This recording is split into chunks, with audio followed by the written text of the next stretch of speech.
So we'll move on to video 2. You are still going to hear my dog chewing on her bone. So discomforts of pregnancy, they change, right? So we've talked about that first trimester.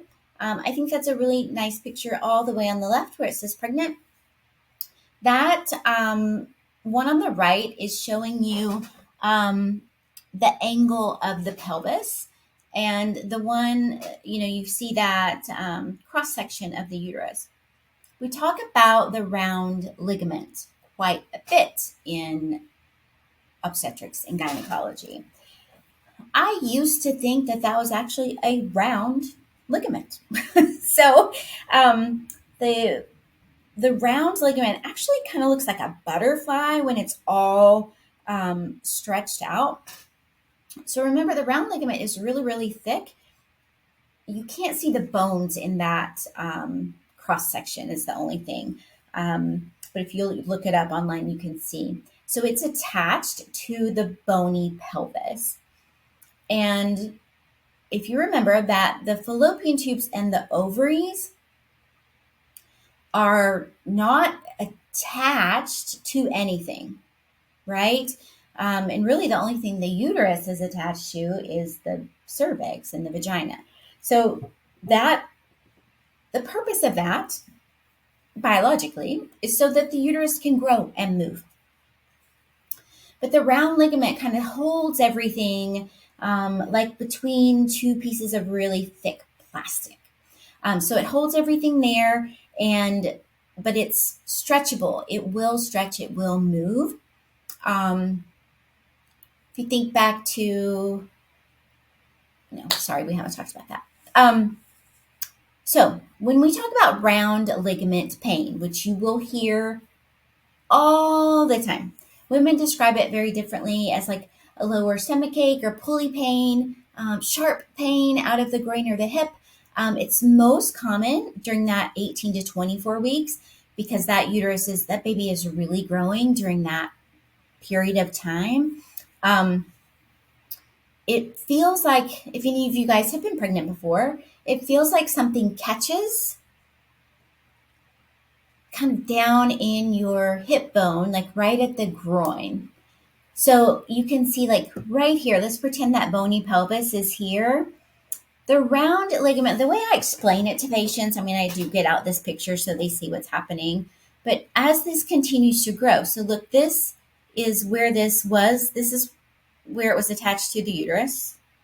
Now it has to stretch that far to hold everything in place. And sometimes it just says, nope, we're not doing that. So it's like a rubber band that just can only stretch so far. And it can just happen anytime randomly. It can happen when she stands and starts to walk. It can happen when she's been walking a while. It can happen when she changes positions, funny, something like that. But it can happen anywhere. It's usually a really sharp ow. It kind of lasts for a few seconds. What you can tell moms to do is lean to that side, kind of forward to that side, and think of that as relaxing the rubber band for a few seconds. And that little spasm of pain usually will go away. Some women just have that pulling and heaviness the whole time. It does tend to get a little bit worse or different in a lot of moms in subsequent pregnancies because as their tummy muscles have been stretched out and there's not as much core support, the uterus will fall forward a little earlier and more easily. So that abdominal core is weakened, making everything that will stretch that round ligament earlier and in a different direction, if that makes sense. You will also notice that women who've had pregnancies before, they will start to show a little bit earlier, especially if they are a little bit overweight or they've had multiple pregnancies. And that is one of the reasons, is that there's very little core strength, or maybe that diastasis rectus where that muscle has kind of separated or pulled apart. You can see the belly bump or baby a little bit sooner. So stretching, rest, reassurance if that's normal. You're always going to give warning signs, right? Because the majority of pregnancy is physiology, not pathology. And like we just learned last week, they have Googled it, they've TikToked it, they've Instagrammed it, and something is telling them if they have pain in their hip, then something is really, really wrong. So it does take more time now than it used to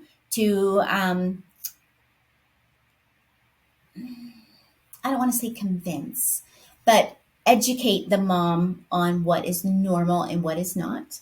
But regardless, you're giving warning signs every time. One thing that you should know is first, second, and third trimester pregnancy warnings because they are different. You don't, let's say, let's go back to our first trimester education videos that you guys did.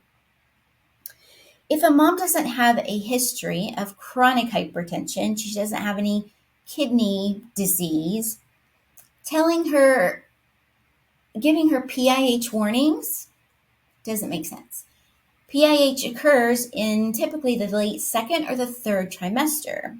So headache warnings are very different in the first trimester than they are in the third. And I don't expect for you guys to know that because we're just now doing second and third trimester. So, first trimester warnings are typically bright red vaginal bleeding, severe pain that doesn't go away or cramping, if they can't keep down foods or water, or if they can't keep down any liquid at all, that's a warning sign. Those are the big ones in the first trimester. In the third trimester, that's when you're getting into a different set of problems. So typically for this round ligament pain that you have a mom concerned with, if they have, these are the warnings you're going to get, like severe pain in the upper abdomen or vaginal bleeding, pain that doesn't go away with rest or Tylenol, or it's sharp pain and it persists, right? Vaginal bleeding is never, ever, ever normal in pregnancy. Yes, you can see it in the first trimester and it's okay. Yes, you can see it in the second trimester and it's okay. But you always have to figure it out. Some facilities may say it's very normal to have spotting in the first trimester. If you have that, don't worry. We don't do that. So that's, again, going to depend on your supervising physician and how they want to handle things. But I always tell moms, that bleeding is not normal in pregnancy. If you have it, it doesn't necessarily mean that it's something scary, but it's something that we want to know about so we can figure out why it's happening. And that's literally how I say it. So you've got changes in the GI tract. Luckily, the nausea and vomiting is resolved by 14 weeks. If it persists, then you've got an ongoing issue that makes for a pretty miserable pregnancy. I have seen a few ladies who had nausea and vomiting the entire pregnancy. They're going to have heartburn and belching. I hate that word. They're going to burp, so things that you are going to continue to tell them. And if that heartburn, the burping and the heartburn get worse you typically are not going to see it at 20 weeks. So as the uterus grows and displaces the diaphragm and pushes everything up, because it just pushes everything up. So the stomach, the intestines, the diaphragm, everything is lifted out of its normal placement in the abdomen and pelvis. So these are some helpful hints that you can tell mom. A lot of these, and again, just based on your, what your physician, what the provider, now my dog is playing with her toy, what the physician you're following wants you to do, or your facility's protocols. I'm typically talking to them about what they've eaten. Does it tend to happen only when you've eaten a certain thing, and does it go away with Tums? Yes, and yes, then we avoid that food and use Tums if you need it. We can put moms on omeprazole, which is Nexium, but always, you don't want to use a medication if you don't have to. So, one thing that most people don't think about is, we talk about greasy foods. Yes, that can make everybody feel yucky. Spicy foods, obviously, but acidic things. So, citrus fruits, although wonderful, taste good, and they're good for you, can really cause gastric upset and heartburn. Because as we know, the belly is full of gastric acid. And if you put more acid on it and then you put everything up and out of the way, they're going to have heartburn. So any food or drink that's acidic, what I find most often is that they don't think about tomatoes being acidic. And most, so many things that we consume have tomatoes, right? So pizza, spaghetti, salads, all of the things that have tomatoes in them. A lot of times, if you can convince them from eating some of that junk anyway, that will get better. Because of the GI changes, so progesterone, which is now created by the placenta, is a smooth muscle relaxant. Its job is to quiet the uterus. So the job of progesterone is to keep the uterus from contracting until it's time. But progesterone is systemic, which means it affects the entire body. Gastrointestinal tract is smooth muscle. So that's why they have constipation. The other thing is the body is pulling all of that fluid to make the extra blood volume for pregnancy. So very, very common. And then you put a mom on iron and then it's really worse. So high fiber, water activity, and then they can use stool softeners. Again, whatever your guidelines are as far as how often and how much. Hemorrhoids, super common. That can happen even in a mom who's not constipated because of all of the weight and the pressure of the pregnancy on the rectum. Again, that is more common in the late second and the third trimester, but you will see that. So some other skin changes that are due to the adrenal hormones are that mask of pregnancy, and you can start to see these pretty early in the second trimester. The mask of pregnancy is more common in women of color anyway.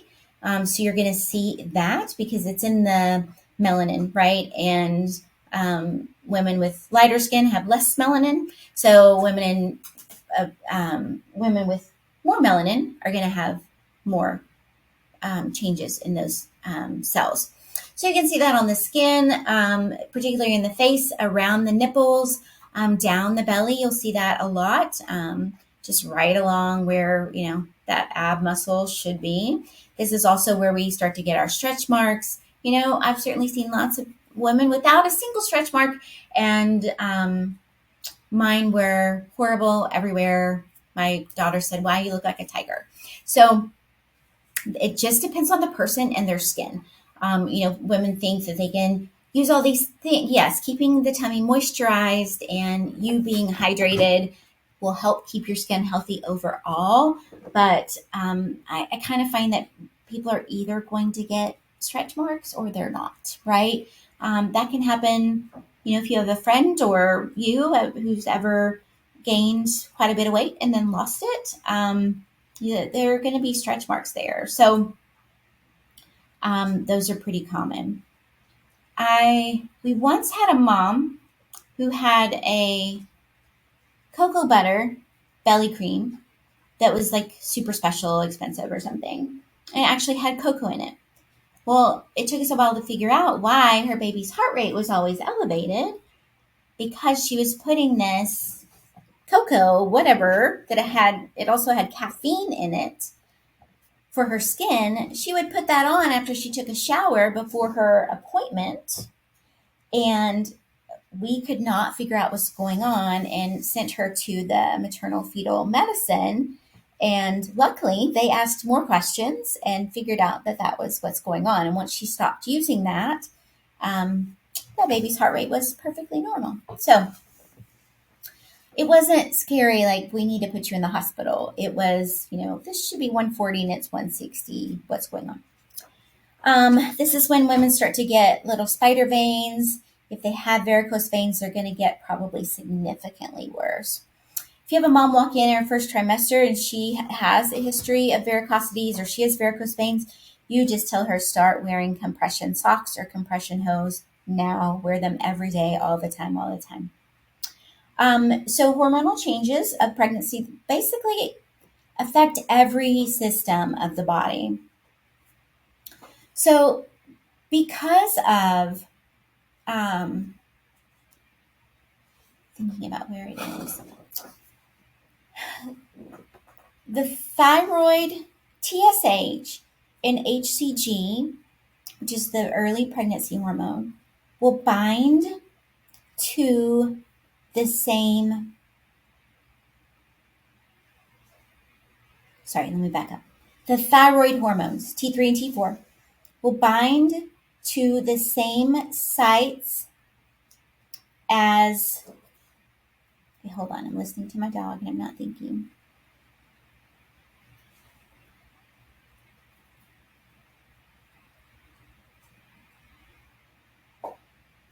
Okay, so HCG and the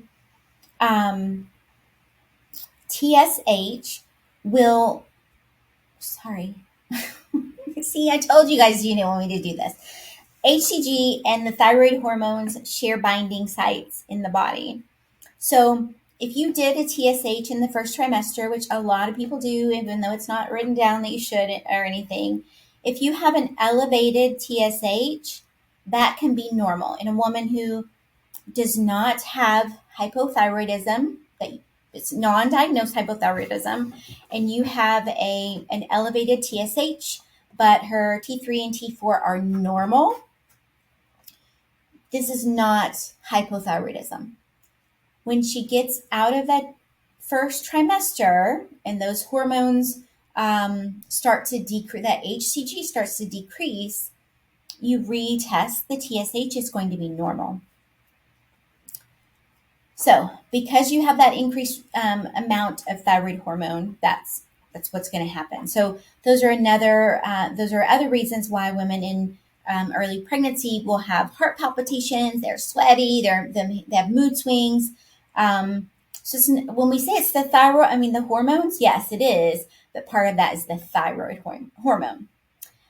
When you're doing a new OB assessment or an assessment of a pregnant woman, they typically have a mild thyroid enlargement. It's diffuse. There's no nodules or anything like that, but it's mildly enlarged.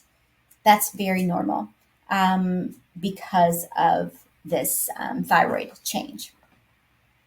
Some other hormonal changes, aldosterone and cortisol. So those are the reasons that they have fluid retention, as well as venous return or decreased venous return, which keeps blood out in the periphery. And then those hormones are all increasing or causing the risks for gestational diabetes because of the body's ability to process sugar. So that table in your Hacker and More textbook goes over a lot of those more in detail. So you probably want to look at that. The joints and ligaments start to loosen and become flexible. This is very, very normal. That does not mean that that they're getting ready for labor or anything like that. It's just a process of pregnancy to adjust to the weight of the uterus in the baby and one of the hormones of pregnancy. So again, this is normal. These two things are related. The curvature of the back changes, right, to balance the weight of the uterus. Moms have that pregnancy waddle. So they really need to use proper body mechanics, so they don't hurt their back. And I'll give you the second reason in a second. Good posture, flat shoes, some stretching exercises, as long as they don't have any other issues. Maternity belts are beautiful things, so try to convince everyone to get one. So I think one of our first assignments talked about sciatica, right? and I was kind of just trying to get you guys to figure out, or maybe it was a kind of a talk, an email talk about how to write diagnoses in a SOAP note.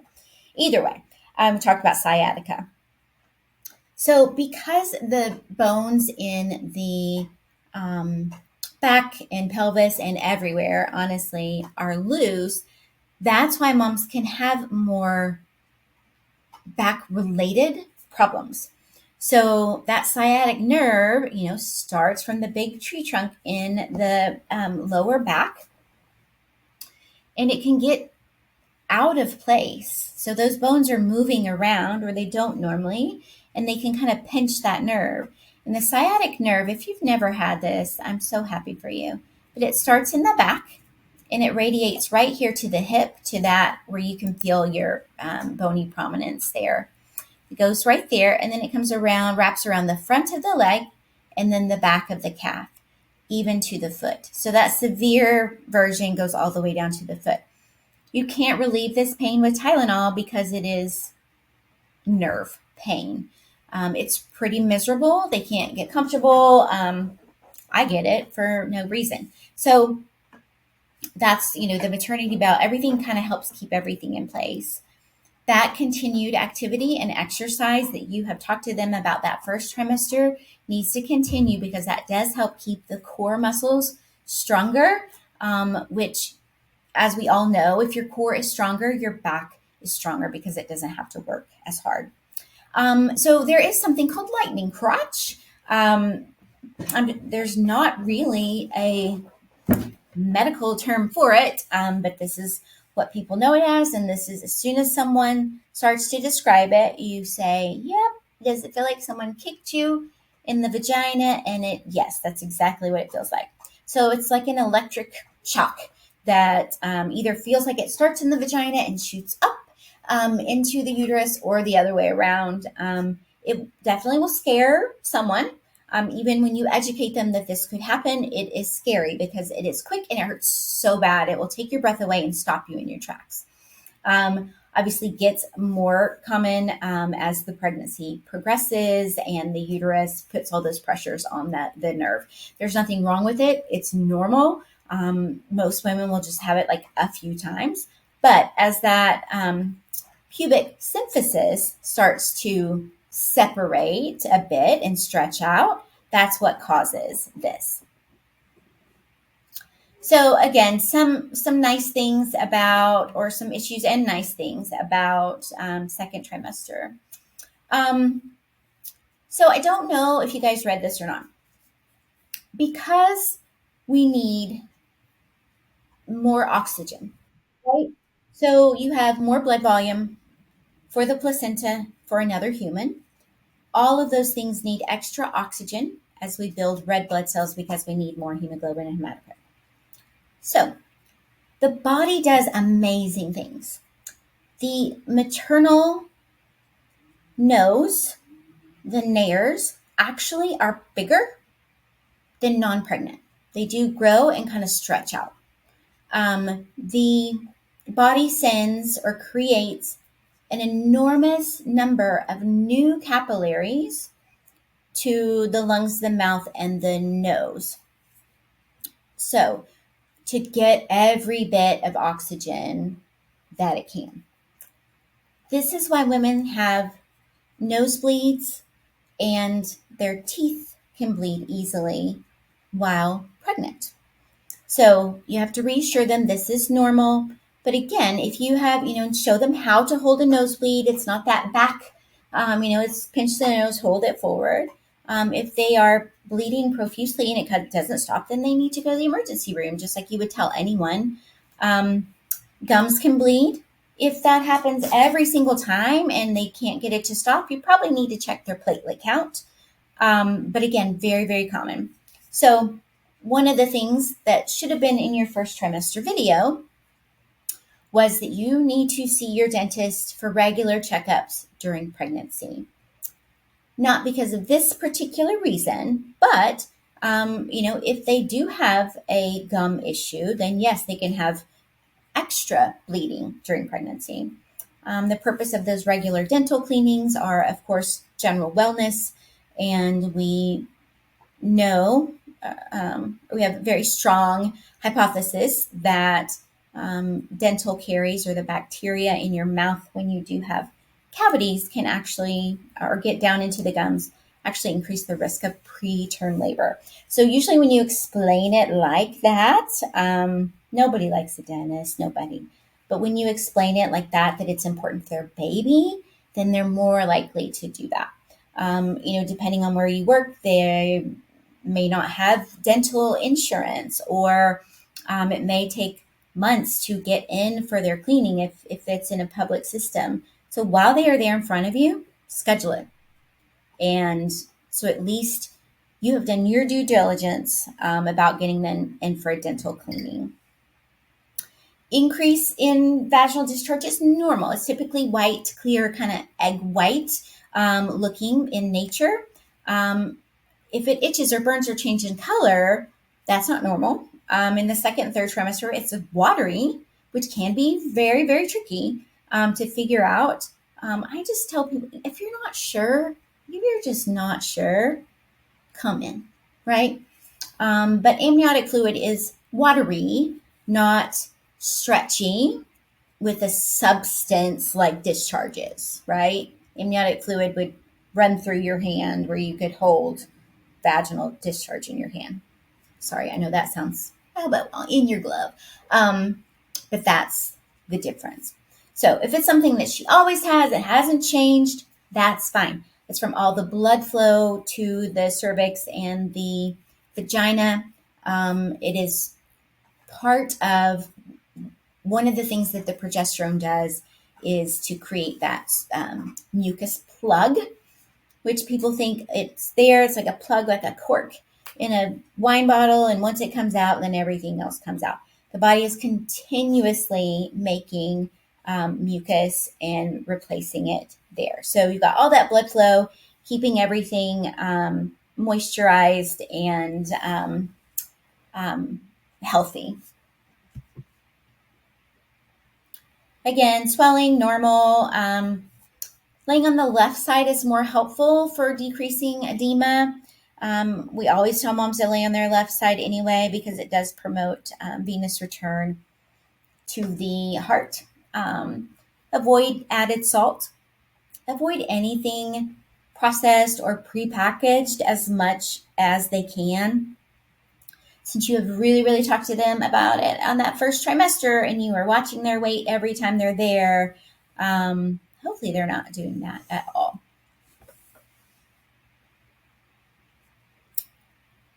Okay, I'm going to stop right here before we talk about the placenta.